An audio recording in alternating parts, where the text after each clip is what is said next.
Hi, welcome to Ski Talk. I'm Steve Kopeth, the CEO for skis.com, and joining us today is John Kirchhoff. Hello, Steve. Our Nordica rep. Hi, John. How you doing? I'm well. Good. And this is the Nordica Transfire R2 for women.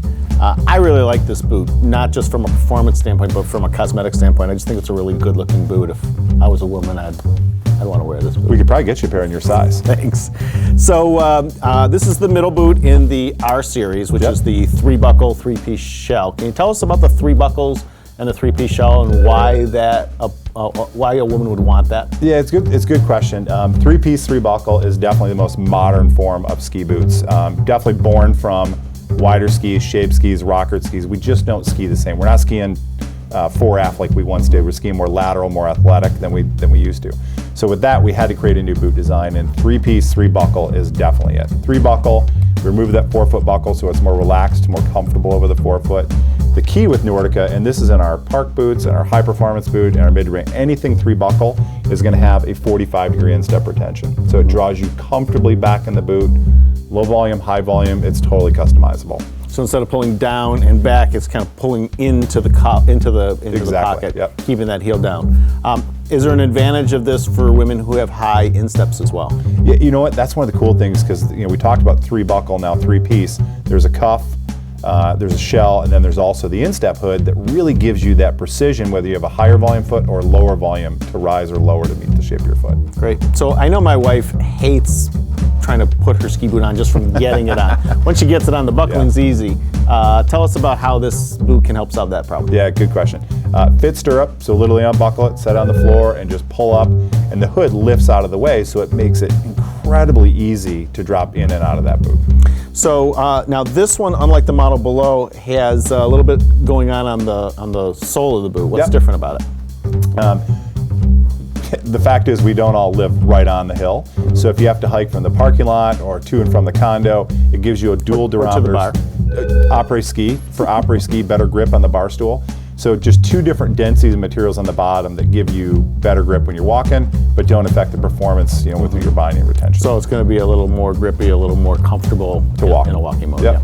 Yeah. And I noticed that there's a little bit of a different buckle on the top here on this model than the model below. Hey, let's call a spade a spade. Not everybody has the exact same leg shape or foot shape, so it gives us the ability to have quick, easy customization for a either larger or lower volume leg shape, which got a lot of different ones there that we have to encounter.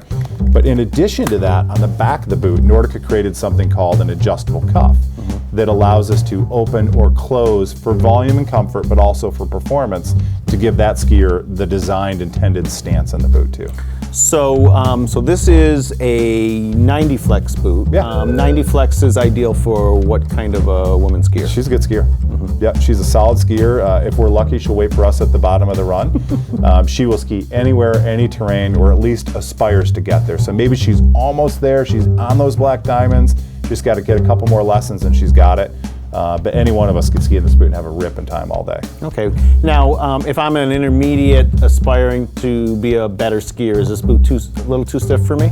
It depends on your athleticism. If you're athletic, if you're in yoga or whatever, and you run or ride, you'll definitely have the ability to bend this boot. It's not so stiff that you can't get over it, and it actually has a really smooth progressive flex with a good progressive rebound in it too. Okay. So it's so if I'm looking to get better and I'm athletic and other things, this probably could be a good boot. Yeah, really precise too in the way it transfers energy. Okay, and so it's a 102 width, which is kind of a medium width. So it's a snugger fit than a more recreational style. Yeah, it's not a bucket boot by any regard, but it does have a nice relaxed forefoot. Yeah. Now the liner, it's got lots of nice little fur on it. I can see that. What else? Yeah, and I actually can see the liner through the shell's semi-translucent, so and that's kind of cool. This is incredibly plush from a couple things. One is easy access in and out, really wraps your foot. But one of my favorite things is extra warmth. It's actually got a closed cell foam barrier that traps your heat and keeps it closer to your foot so you're warmer and happier. Push an après ski out just a little bit longer. Boot's got a lot. It's got a great liner. It's loaded. It's got lots of flexibility to accommodate that wider calf, three-piece design. It's a great little boot for $399 Yeah, it's solid price point. It's a all go everywhere. We do a lot of numbers, I know, in this boot because it's a very popular model. Yeah, it's a winner. Line. Yep. Okay, great. So that's the Nordica Transfire R2 for women.